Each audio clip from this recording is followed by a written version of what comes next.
ಶಿವಮೊಗ್ಗ ಜಿಲ್ಲೆಯ ತೀರ್ಥಹಳ್ಳಿ ತಾಲೂಕಿನ ಪ್ರಸಿದ್ಧ ಪ್ರವಾಸಿ ತಾಣವಾದ ಆಗುಂಬೆ ಬಳಿ ಬಸ್ ಮತ್ತು ಕಾರಿನ ನಡುವೆ ಭೀಕರ ಅಪಘಾತ ಸಂಭವಿಸಿದೆ.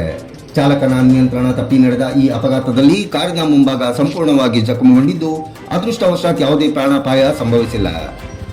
ತೀರ್ಥಹಳ್ಳಿಯಿಂದ ಉಡುಪಿ ಕಡೆಗೆ ಚಲಿಸುತ್ತಿದ್ದ ಬಸ್ಗೆ ಎದುರಿನಿಂದ ಕಾರೊಂದು ಏಕಾಏಕಿ ಅಡ್ಡ ಬಂದಿದೆ.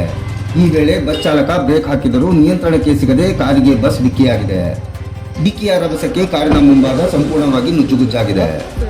ಅಪಘಾತದ ವೇಳೆ ಕಾರಿನಲ್ಲಿದ್ದ ಪ್ರಯಾಣಿಕರಿಗೆ ಸಣ್ಣಪುಟ್ಟ ಗಾಯಗಳಾಗಿದ್ದು, ಪ್ರಾಣಾಪಾಯದಿಂದ ಪಾರಾಗಿದ್ದಾರೆ. ಇನ್ನು ಘಟನಾ ಸ್ಥಳಕ್ಕೆ ಆಗುಂಬೆ ಠಾಣೆ ಪೊಲೀಸ್ ಸಿಬ್ಬಂದಿ ಭೇಟಿ ನೀಡಿ ಪರಿಶೀಲನೆ ನಡೆಸಿದ್ದು, ಕೆಲ ಕಾಲ ಸ್ಥಗಿತಗೊಂಡಿದ್ದ ವಾಹನ ಸಂಚಾರವನ್ನು ಸುಗಮಗೊಳಿಸಿದ್ದಾರೆ.